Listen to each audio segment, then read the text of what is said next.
ناظرین، ایک ترک مسلمان مسجد نبوی شریف کے احاطے میں کھڑے ہو کر اپنے آنکھوں دیکھا حال بیان کرتا ہے۔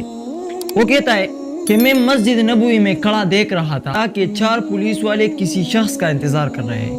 پھر ایک شخص نمودار ہوا تو پولیس والوں نے بھاگ کر اسے قابو کر لیا اور اس کے ہاتھ چکر لیے۔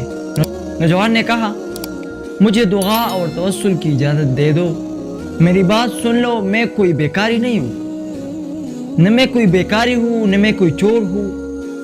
ناظرین، پھر وہ نوجوان چیخنے لگا۔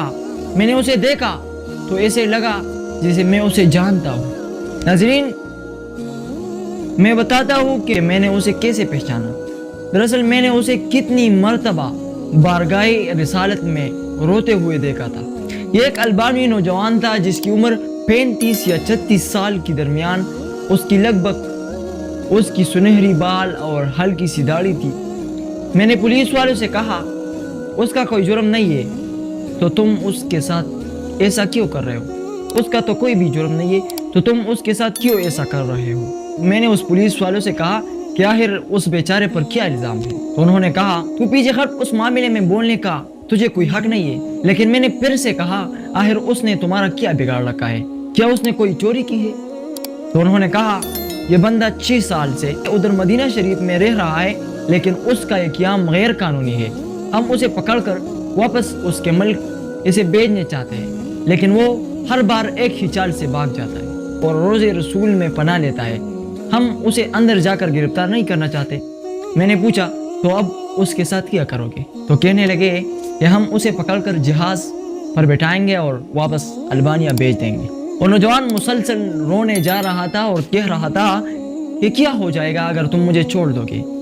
دیکھو، میں کوئی چور تو نہیں ہوں، نہ میں کوئی بیکاری ہوں، بھیک نہیں مانگتا، میں تو صرف ادھر بس محبت رسول میں رہ رہا ہوں۔ پولیس والے نے کہا، نہیں، ایسا بالکل جائز نہیں، ایسا جائز نہیں ہے۔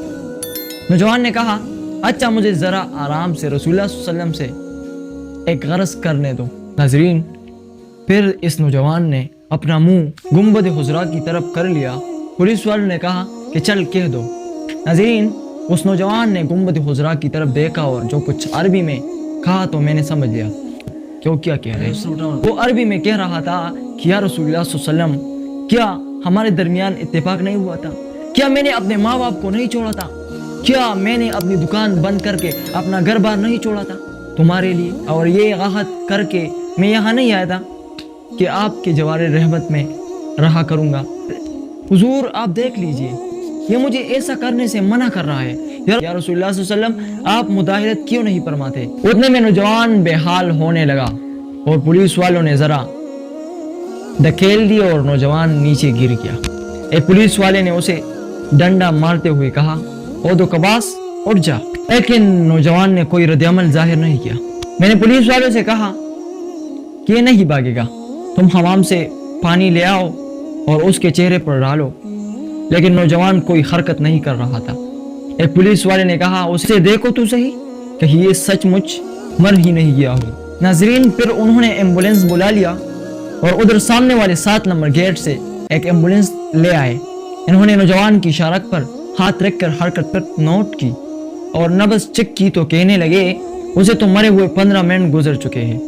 اب پولیس والے جیسے مجرم ہو نیچے بیٹھ گئے اور رونے لگے۔ اور وہ منظر بھی دیکھنے والا تھا۔ کاش ہمیں معلوم ہوتا کہ اسے رسول اللہ صلی اللہ علیہ وسلم سے اتنی محبت ہے، اتنی شدید محبت ہے، ہائے ہمارے ہاتھ کیوں نہ ٹوٹ گئے۔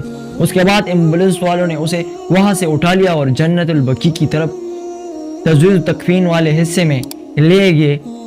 غسل کے وقت میں بھی وہاں موجود تھا۔ میں اسے کہتا تھا، مجھے بھی ہاتھ لگانے دو، مجھے بھی اس کی چارپائی کو اٹھانے دو۔